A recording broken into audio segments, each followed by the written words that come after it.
ఆంధ్రప్రదేశ్‌లో కూటమి పార్టీల మధ్య కొన్ని రోజుల నుంచి జరుగుతున్నటువంటి వ్యవహారాలు అండ్ ఏపీ ఉప ముఖ్యమంత్రి డైరెక్ట్‌గా ప్రభుత్వంలో కీలకమైన వాళ్ళని టార్గెట్‌గా చేసుకుంటూ చేస్తున్నటువంటి విమర్శలు బహిరంగంగా ఇవన్నీ గమనించుకుంటూ వచ్చిన తర్వాత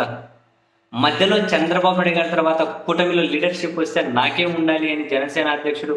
ఒక విధంగా భావించుకుంటూ తనకి తగ్గట్టు రాజకీయాలు చేసుకుంటూ ఒకవైపు అండ్ నారా లోకేష్ గారికి వర్సెస్ ఏపీ ఉప ముఖ్యమంత్రి మధ్య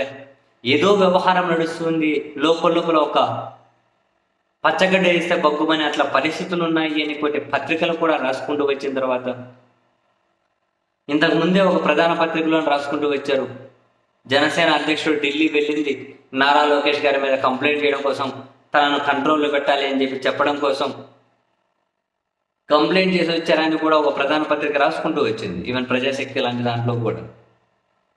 ఈ వ్యవహారాలన్నీ మొత్తం ఎక్కడే గనక ప్రభుత్వంలో వీళ్ళ ఈ రెండు పార్టీల మధ్య సమన్వయం ఉన్నట్లే కనిపించడం లేదు.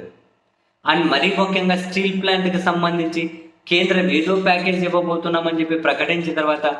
ఆ క్రెడిట్ కొట్టేయడం కోసం వీళ్ళు ఒకరికొకరు పోటీ పడడం చూస్తుంటే, అరే వీళ్ళు కలిసి ప్రభుత్వాన్ని నడుపుతున్నారా, లేకుంటే ఇద్దరు సంక్రాంతి కోడి పందె కోళ్ళలాగా కత్తులు కట్టుకొని తగులుతున్నారా అనే విషయం అర్థం కాలేదు నాకు. అండ్ ఇప్పుడు కేంద్ర హోంశాఖ మంత్రి అమిత్ షా గారు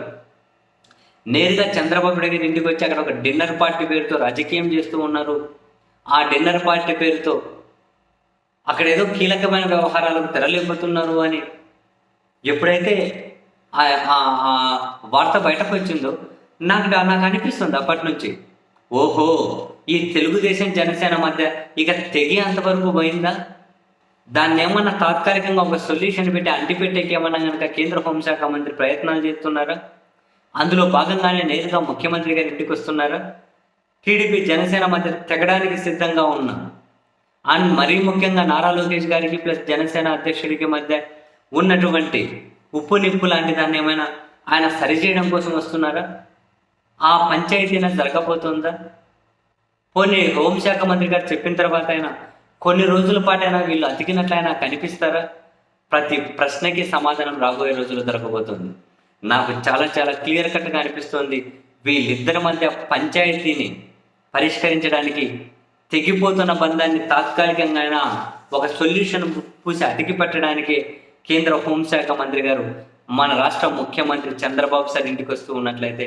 నాకు చాలా స్పష్టమైన సంకేతాలు అయితే కనిపిస్తూ ఉన్నాయి మరి.